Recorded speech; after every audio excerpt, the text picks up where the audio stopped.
વડોદરાના મકરપુરા વિસ્તારમાં રોડ પહોળો કરવાની કામગીરી ચાલી રહી છે। મકરપુરાથી સુસેન તરફ જતા મુખ્ય માર્ગ પર વોર્ડ નંબર 19ની હદમાં આવતો વિસ્તાર હોવાથી આજે કોર્પોરેશનની દબાણ શાખાની ટીમ વોર્ડ ઓફિસર સાથે દબાણ હટાવવા માટે પહોંચી હતી।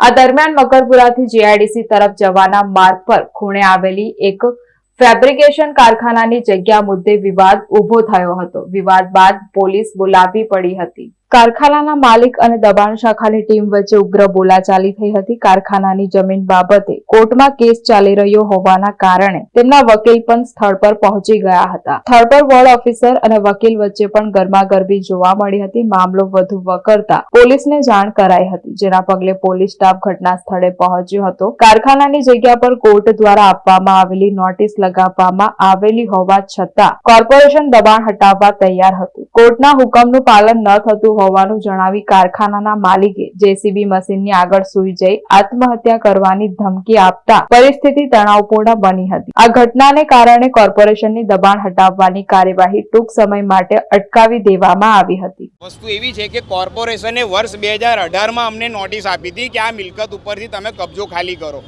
ત્યાર પછી અમે કોર્ટમાં આમના વિરુદ્ધ કાયમી સ્થાપન અને હક સ્થાપન માટેની દાવો દાખલ કર્યો છે, જે દાવો હજુ અત્યારે પેન્ડિંગ અવસ્થામાં છે અને એમાં અમે આ કોર્પોરેશનના અધિકારીઓ વિરુદ્ધ મનાઈ હુકમ માંગેલો છે કે આ મિલકતનો જે લગીન દાવાનો નિકાલ ના આવે તે લગીન આ મિલકતની અંદર એ પ્રવેશી શકે નહીં અને એ કેસની અંદર એ પોતાના એડવોકેટ મારફતે હાજર થયેલા છે, પણ તારીખોમાં નિયમિત રીતે ગેરહાજર રહીને એ મનાઈ હુકમની અરજીનું કામ આગળ ચલાવી રહ્યા નથી અને અહીંયા ગેરકાયદેસર રીતે મનસ્વી રીતે પોતાનો કબજો આ જગ્યા છે, આ જગ્યા એમને બતાડવામાં આવે છે।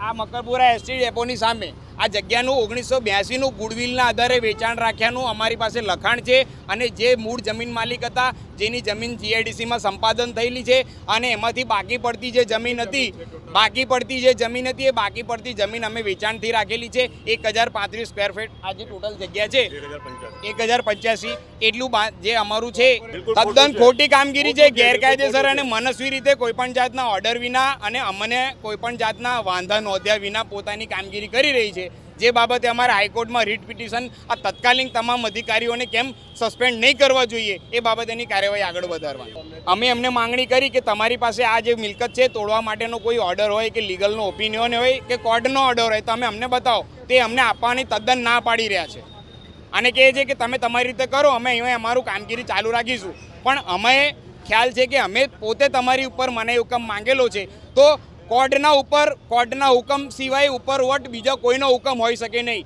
એ કોર્પોરેશન હુકમ કરે કે કોઈ બી, અમે ડિસ્ટ્રિક્ટ કોર્ટમાં ગયા છે તો સૌથી પહેલો હુકમ ડિસ્ટ્રિક્ટ કોર્ટનો જ માનવો જોઈએ। હું એટલે જ કહું છું કે આજકાલ આ કોર્પોરેશન જે વડોદરા કોર્પોરેશન એ ખાડામાં લઈ જઈ રહી છે અને લોકોને બી ખાડામાં ધકેલી રહી છે, તો જેના બાબતે આમ નાગરિકે ખૂબ જ અવાજ ઉઠાવવો જરૂરી છે। અમને એવું નથી કે અમારી પાસે જે રોડ પ્રોજેક્ટ શાખા અમારી આવેલી છે વીએમસી ટીમ તરફથી અને રોડ શાખાએ અહીંયા માર્કિંગ કરેલું છે એ પ્રમાણે આખું તોડવાનું રહેશે। ના દબાણનો લેટર પણ માનનીય કમિશનર સાહેબની મંજૂરી સહ આવેલું છે અહીંયા, એટલે બાકી સંયુક્ત વીએમસીની ટીમ અમારી સાથે છે અને વર્કિંગ ચાલી રહ્યું છે।